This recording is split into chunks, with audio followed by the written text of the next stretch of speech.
dal leen ak jàmm seen site d'information Sénégal 7 tey ñoo ngi ñëw seet si l'ancien international sénégalais Moussa Badiane ancien joueur de la l'AS Diarra Père ñoo ngi leen nuyu di la ziar. waaw maa ngi leen di nuyu di leen ziar di rafetlu seen teewaay tey donc di leen ñaanal jàmm ak salaam et di leen dalal jàmm aussi di nuyu chaîne bi di ñaan yàlla aussi vraiment yàlla def ñu commencé ko bismillahi rahmaani rahim jeexale ko si alhamdulilahi rabbil alamin. Père joué nañ 2 matchs benn victoire ak benn défaite ban impression nga am si équipe. waaw moi je pense que suñu premier match on l'a joué avec Hollande ñëpp gis nañ ne le meilleur match 2 matchs yi c'était le premier match malgré qu'on a perdu mu nekk match bu nga xam ne peut-être premier match bi contre Hollande on a commis des erreurs yi nga xam ne ni moo ñu coûté le défaite bi minimum on devait avoir au moins un match nul wala victoire mënoon génn ci match boobu mais malheureusement après on a commis des erreurs dernière minute bon comme li may wax rek dans les grands rendez-vous les erreurs se payent cash et bu ñu si jógee tamit si ñu jouer contre Qatar il fallait gagner ce match-là on l'a gagné et je pense que loolu dafa indi benn climat de confiance encore si équipe bi parce que tamit boo ñàkkee sa premier match contre Hollande war a jouer ak Qatar tamit ñàkk premier match am nekkoon pays organisateur et ñaari équipe da ngeen nekk dos au mur donc match boo xamee ne amoon na toute pression mais gosses yi aussi ils ont pu tenir gagner ce match-là on l'a gagné et on les félicite muy beneen climat de confiance bu nga xamee ni ñëwaat na si équipe bi donc li ñuy def rek mooy aussi préparer suñu 3e match pour xam ne match boobu aussi c'est une finale. Quels sont les enseignements à tirer sur les 2 rencontres? Donc les enseignements c'est que bon comme je l'ai dit tout à l'heure on a perdu ce premier match contre Hollande qu'on ne devait pas perdre et ça nous a coûté un peu cher comme je l'ai dit les grands rendez-vous se gagnent sur les détails et voilà ça s'est passé comme ça et contre Qatar aussi c'est un match qu'on devait gagner. Il y avait une petite pression parce que bon Qatar aussi c'est le pays organisateur et il a perdu son premier match donc sur ce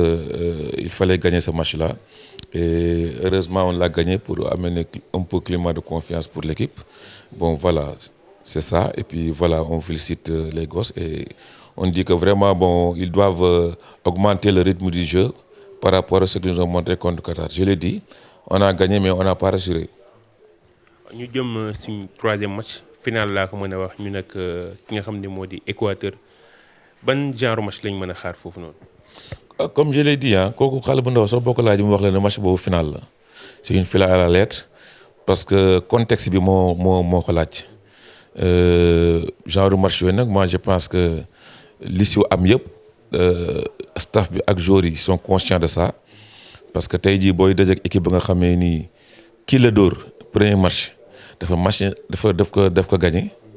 donc loolu rek c'est une source de pression mais moi je dis que une pression toujours ça doit faire une motivation pour un footballeur donc loolu aussi pression la mais je me dis que source de motivation la parce que on a vu l'équipe de Équateur match bi passé vraiment contre Hollande ils ont débouché une impact physique boo xamee ni sur le plan technique et tactique ils étaient là ku xam équipe bu Afrique du Sud yi nga xamee ni Amérique du Sud plutôt xam ne si ils débouchent beaucoup d'énergie et physiquement ils sont bien et tactiquement ils sont bien et sur le plan du jeu aussi ils sont bien donc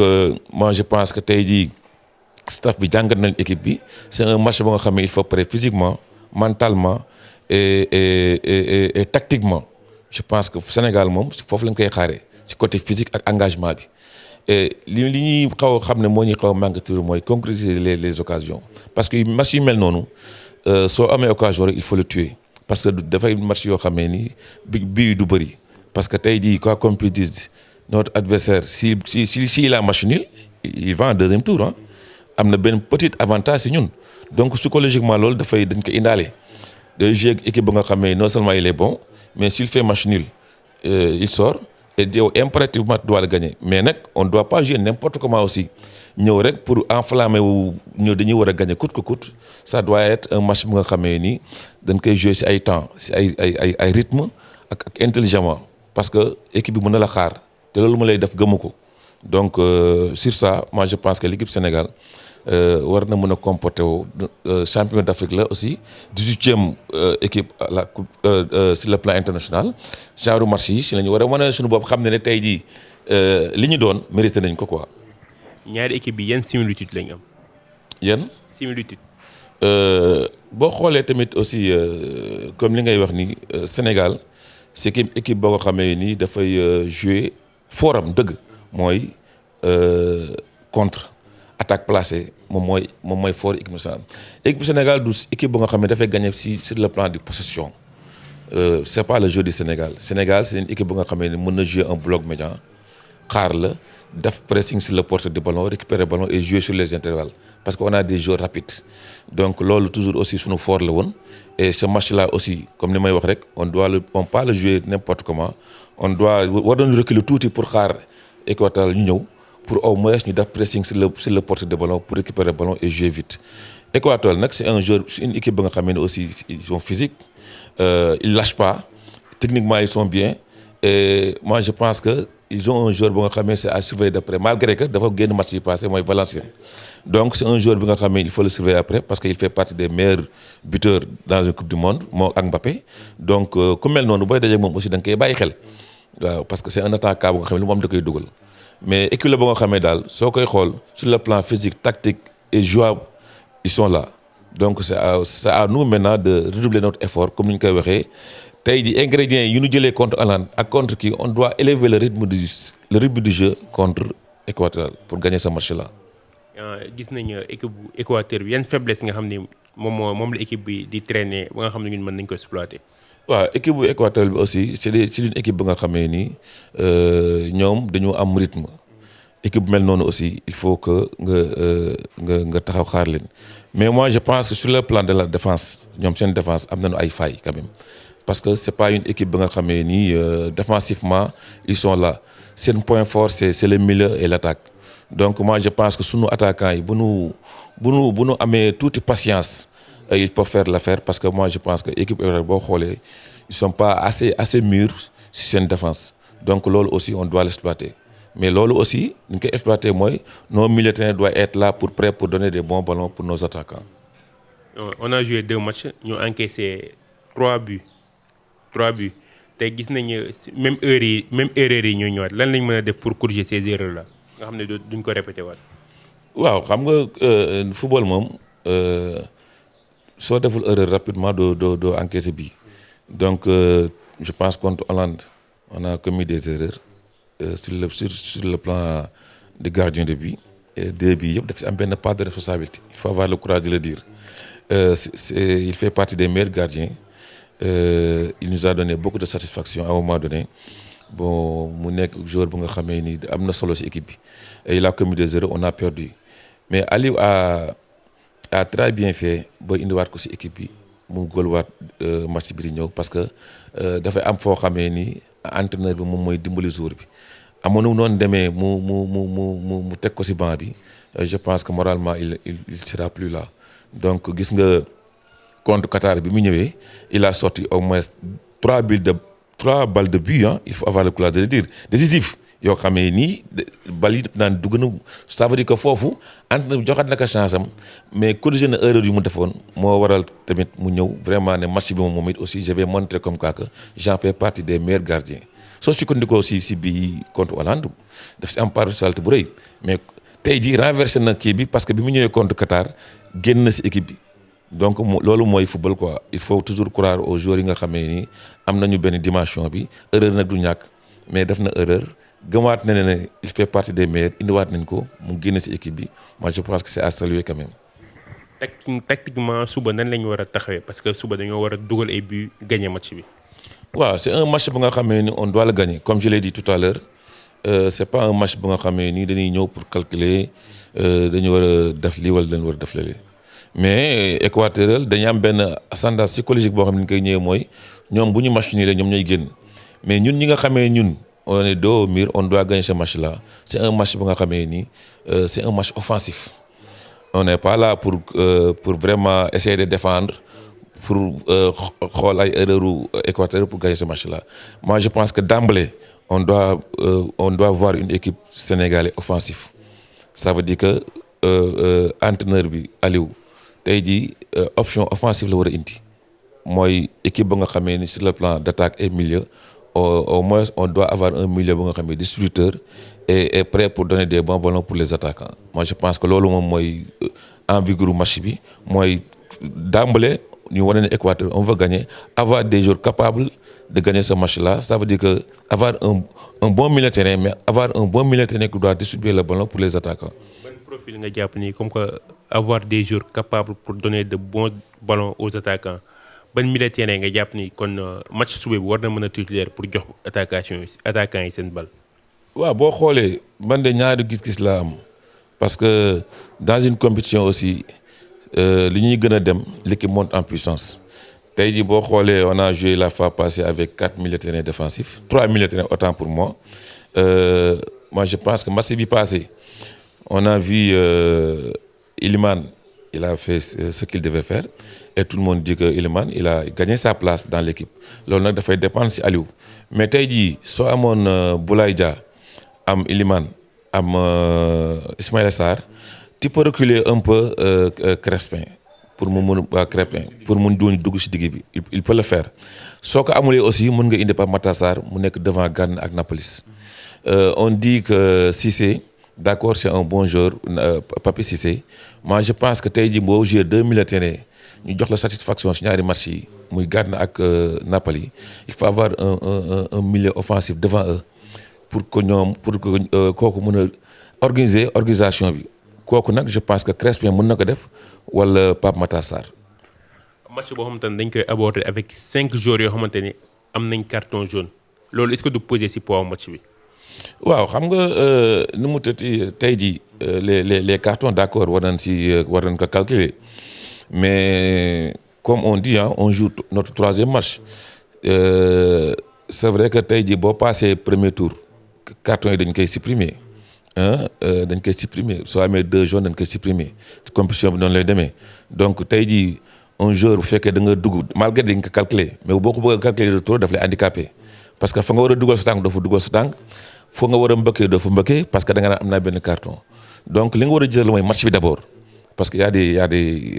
des risques yoo xamee ni psychologiquement boo ko defee sa bopp rek la nga war a def doo ko def mooy jouer un match intelligent c'est vrai carton bi tu vas pas le mettre devant mais da nga ko sóoraale mais du tere yow li nga bëgg a def ci terrain bi nga def ko. ki nga xam ne moo di Pape Bouba Diop suba mooy 2 ans tamit suba tamit di considérer suñu final joueurs yi dañoo war a jouer pour rendre hommage à sa Pape Bouba Diop. waaw moi je pense que j'ai suivi hier El Hadj il l'a dit El Hadj Diouf wax na ko mu nekk lu nga xam ne ni tey jii waxuma la sax joueurs yi mais yow en tant que sénégalais en tant que sportif bu nga koy wax tu as des poules chères si nga toog pour vous dire que loolu nu war a dompter joueurs yi yow mi footballu sax mi ngi lay jox benn envie de faire ñaanal ko aussi yàlla xaree ko àjjana yàlla suuf sedd kawam mais loolu xale yi war nañ ko yóbbaa si biir terrain bi parce que c'était quelqu'un bu nga xam ne il a tout donné pour l'équipe nationale Sénégal tey jii bu yàlla àdduna buy dox ba tey jii jour bi nga xamee ci lay am 2 ans si suuf Sénégal war a jouer mu tombé jour boobu vraiment on doit faire tout pour gagner ce match-là ne serait-ce pour lui donc loolu aussi vraiment c'est un très bon message xale yi war nañ ko sóoraale war na leen ko rappeler aussi ba ñu xam ne daal tey c'est pas un jour ordinaire c'est un jour bu nga xam ne dafa ab lu si laxasu mooy l'anniversaire de Pape Bouba war nañ ko mën a amener ak un victoire na serait dédié ko quoi. En tant qu'ancien attaquant ban conseil ngay jox suñu attaquant yi. waaw conseil bi rek mooy gis nga dans un football dans un derby dans un match bu nga xamee nii ñëpp dañ koy xaar l'attaquant doit être très lucide dafa am importance lucidité dans la surface dafa am solo ci attaquant bi parce que tey jii un attaquant dans la surface c'est le défenseur qui doit être moom moo war a am problème mais yow war a am problème parce que moom il suffit de faire une erreur rek moom penalty am donc attaquant yi Sénégal yi li mu leen di ñaan mooy ñu lucide et gis nga en matière de football c'est pas que man maa war a dugal dama war a dugal mais boo gisee sa partenaire bu nga xam ne moo la gën a mën a placer pour dugal tu lui donnes le ballon tu marques le but c'est le Sénégal qui gagne li may indiwaat tuuti rek mooy on manque de tirs. On tire moins dans un terrain dans les matchs sénégalais li ñu gis ci ay dóor bëriwul et je pense que nos milieux war nañu mën a positionner wu pour au moins créer d'appui pour si Bouna wala nos milieux excentrés pour déclencher des tirs mais daal li may gën a ñaax attaquants yi mooy ñu gën a lucide parce que gis nga match day toll foo xamee ni soo amul lucidité surtout les attaquants rek tey dama bëgg a dugal coûte que coûte da lay mën a porter préjudice moo tax dal bi ak concentration devant la surface mettre le ballon où il doit fi nga ko war a def loolu mooy li nga xamee ni tey suñu attaquant yi moom la ñu def mooy tey xool am occasion concentré wu def ko fi nga ko war a def mu dugg. Un joueur comme Ismaïla Sarr dañuy gis match yi day am beaucoup d'occasions mais du concrétiser dernier geste yi kooku lan la war a améliorer pour muy tranchant. waaw moi je pense que loolu aussi Ismaïla il doit travailler là-dessus war na si liggéey bu baax a baax parce que je pense que tey fu mu toll si football am na loo xam ne waratu ko mooy tu peux rater benn occasion rater une centre mais bu bëree rek nit ñi dañ lay pointer du doigt te je pense que loolu mi ngi koy commencer di ko topp depuis suñu match contre Égypte bi passé nga xamee ni il a raté des occasions nga xamee ni buñ ko pertoon ça va être un peu difficile si moom. et loolu nag joueur bi daf koy sóoraale bés ndaanaan daf koy marqué te bés la boo nga xamee ni tey jii Sénégal yëpp ñu ngi koy xaar boo demee ba nag Sénégal yi am yaakaar si yow teg la si meilleur attaquant du Sénégal war na am lu nga xamee ni war nga xam mun a indi Sénégal yi mooy soo amee occasion nga concentré aussi il doit améliorer sur ce sens là mooy moom ak vitesse am si match mënul jouer tout am benn wala ñaar mais nag li si am solo mooy lucidité dans la surface et mettre le au fond. Coach ñu ngi lay gërëm ci sa disponibilité di la bàyyi nga joxe sa mot de la fin. waaw xanaa di kontaan rek di si ñëw bi ngeen fi ñëw xam ne aussi ñun on est là pour aider on est là pour donner notre intelligence en matière de foot et loolu moo ñu war et li ñu war nag mooy accompagner xale yi ñaanal leen li nga xamee war nañ ko wax ci lu gën ci équipe bi ñu koy wax di ñaan yàlla aussi vraiment yàlla taxawal leen yàlla sàmm leen di ñaan yàlla aussi ñu ngi ci veille match di ñaan yàlla aussi yàlla may ñu ndam suba ndam gu sedd guy